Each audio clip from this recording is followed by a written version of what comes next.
कि आप जिस पद पर हैं उस पद के दायित्वों को समझते हैं या नहीं है। एक बात बताइए, एक उम्मीदवार के रूप में क्या आप कोई पद धारण करते हैं? एक उम्मीदवार के रूप में क्या आप कोई पद धारण करते हैं? करते हैं? नहीं करते। तो फिर यूपीएससी ने ऐसा क्यों लिख दिया? यूपीएससी ने ऐसा लिख दिया कि हम उम्मीदवार से प्रश्न जो पूछेंगे उससे उसके सार्वजनिक जीवन का परीक्षण करेंगे। जीवन का तात्पर्य तो होता है कि व्यक्ति कोई पद धारण करता है। इसका मतलब तो यूपीएससी की बातों में विरोधाभास देखने को मिल रहा है। नहीं, आप अभी भी एक पद धारण करते हैं। जब पद धारण करने के बारे में बात उठता है तो प्रत्येक लोकतंत्र में रहता है। या हम बात करें उम्मीदवार की, अगर हम इसको थोड़ा सा इसको स्पेसिफाइड कर दें उम्मीदवार के बारे में, तो उम्मीदवार जो पद धारण करता है उसका अपना एक वर्तमान जीवन है और दूसरा कैसा जीवन है?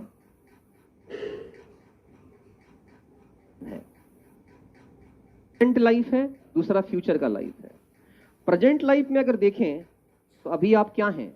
आप कौन सा पद धारण करते हैं? वर्तमान समय में आपका पद है के नागरिक है, यही आपका सबसे बड़ा पद है। पद है, ये गैर संवैधानिक नहीं है। कैसा है? कैसा है? संवैधानिक है। और भावी जीवन के रूप में अगर देखें कौन सा पद धारण करेंगे?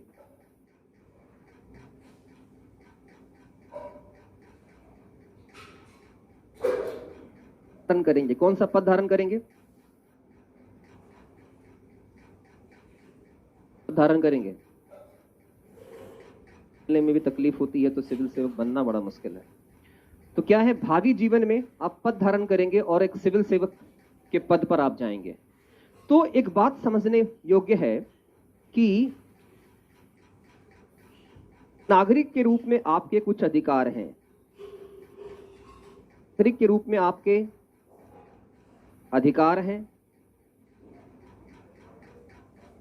स्वतंत्रता है, सीमा है, कर्तव्य है।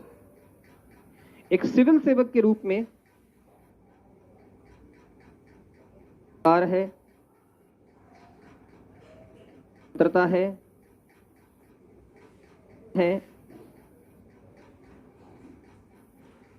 और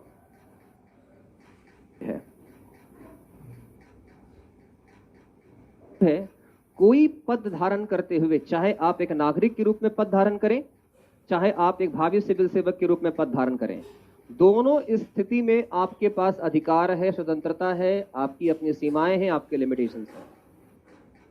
तो ये कहने का तात्पर्य क्या मतलब है? पब्लिक लाइफ में आपका टेस्ट किया जाएगा। इसका मतलब क्या है? इसका मतलब है कि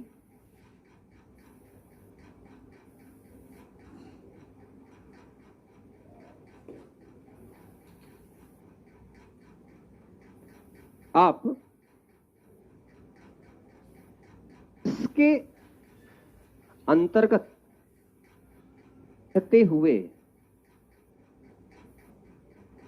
निर्णय लेंगे, इससे बाहर नहीं लेंगे। एक नागरिक के रूप में यदि किसी केस स्टडी में, यदि किसी समस्या में आपका पद एक नागरिक का है तो आप नागरिक के अधिकार का ही प्रयोग करेंगे, नागरिक की सीमाओं का प्रयोग करेंगे, नागरिक के कर्तव्यों का प्रयोग करेंगे, नागरिक के स्वतंत्रता का प्रयोग करेंगे। और यदि आप एक सिविल सेवक हैं, एक सिविल सेवक के रूप में सिविल सेवा के पद पर रहते हुए आप वहां पर इसके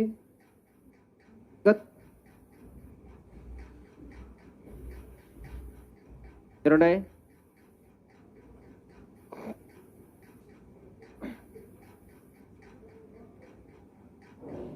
इसके अंतर्गत रहते हुए निर्णय लेंगे।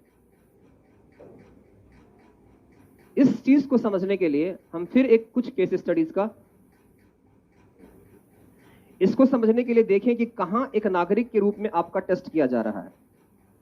आप 2013 लिए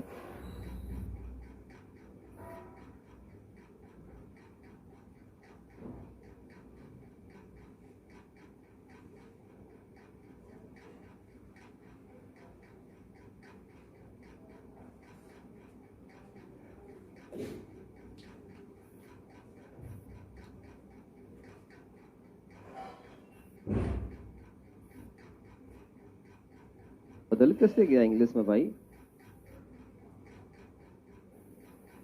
इंग्लिश में कैसे चेंज हो गया? ये हो सकता है इंग्लिश मीडियम वाले सर का हो।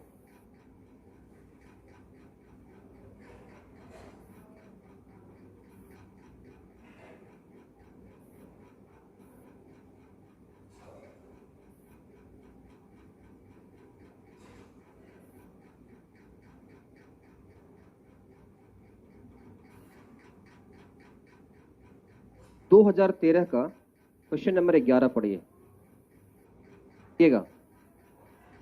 2013 का क्वेश्चन नंबर 11। 2013 question number 11।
पढ़ लिया आप सबने?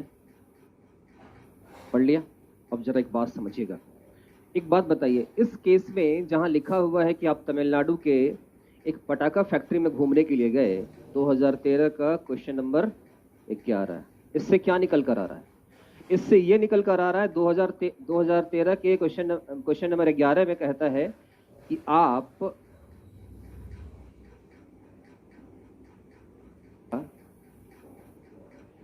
में गए। एक बात बताइए, यहां पर आप जो हैं, आपका पद क्या है? आप यहां पर सिविल सेवक है या सामान्य नागरिक? लोगों ने समझ लिया होगा कि हम यहां पर सिविल सर्वेंट हैं। क्यों लिखा हुआ है? आप वहां पर क्या करने के लिए गए हैं? विजिट करने के लिए गए। नहीं, यहां पर कहीं मेंशन नहीं है कि आप सिविल सेवक हैं, आप एक सामान्य नागरिक हैं। सही कि नहीं आ रहे? इसका मतलब जब भी किसी केस स्टडी को देखा जाएगा तो वहां पर यह देखा जाएगा कि डिसीजन मेकर किस पोस्ट पर है। इसका मतलब यहां पर आप किस पद पर है? एक। इसलिए इस समस्या का समाधान करते समय यदि आपने केस स्टडी में एक सिविल सेवा अधिकारी के रूप में डिस्कस कर दिया तो आपका पूरा केस स्टडी क्या हो जाएगा? गलत हो जाएगा। इसका मतलब है यहां पर एक नागरिक के रूप में जो जो आपके अधिकार में है, जो जो आपके इख्तियार में है कि आप सरकार से कंप्लेन कर सकते हैं, एनजीओ की मदद ले सकते हैं, उन बच्चों की काउंसलिंग करवा सकते हैं, इससे ज्यादा आप कुछ नहीं कर सकते। आप यहां पर अगर लिख देंगे कि उन अधिकारियों, उन लोगों के खिलाफ हम कार्रवाई करेंगे, तो आपकी केस स्टडी क्या हो जाएगी? गलत हो जाएगी। दूसरा केस देखिएगा, इसी में से जो केस था हमारा,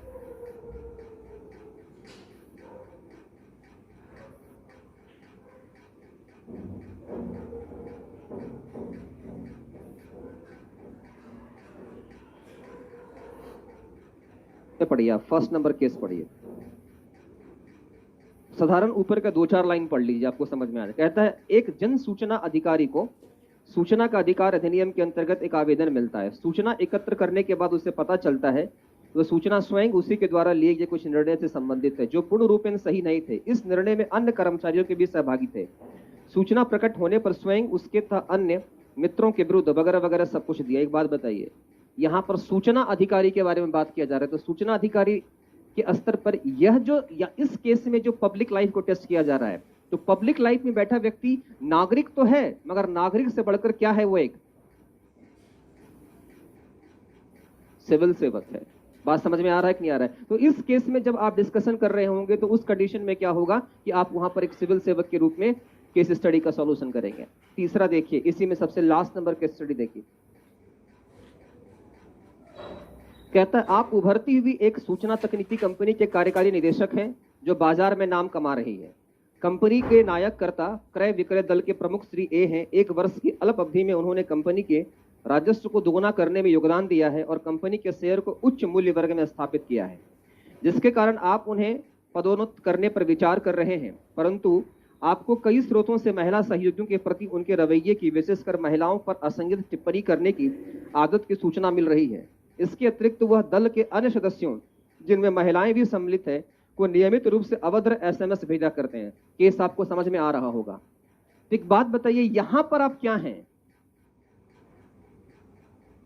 हर जगह हर व्यक्ति नागरिक ही है, लेकिन किसी केस में स्पेशली फोकस कर रहा है कि तुम नागरिक हो। लेकिन एक बात बताइए, यहां भी जरा बात समझिएगा, यहां पर आप क्या देख रहे हैं? एक जगह तो आप सिविल सेवक के रूप में काम कर रहे थे, एक जगह 2013 का जो ये केस स्टडी है, क्वेश्चन नंबर कौन सा था फर्स्ट में? केस स्टडी नंबर कौन सा था? 9 में। यहां पर आप एक सिविल सर्वेंट हैं, आप सिविल सर्वेंट हैं, तो वहां पर आप सिविल सर्वेंट के पद, अधिकार और सीमाओं का ही प्रयोग करेंगे। लेकिन एक केस ऐसा भी पूछा जा रहा है जहां पर आप किस सेक्टर में हैं? सेक्टर में। इसका मतलब है जब पब्लिक लाइफ टेस्ट किया जाएगा तो उस पब्लिक लाइफ का मतलब होगा कि वहां पर सार्वजनिक जीवन में आपके अधिकार और कर्तव्यों का भी परीक्षण तो होगा ही होगा।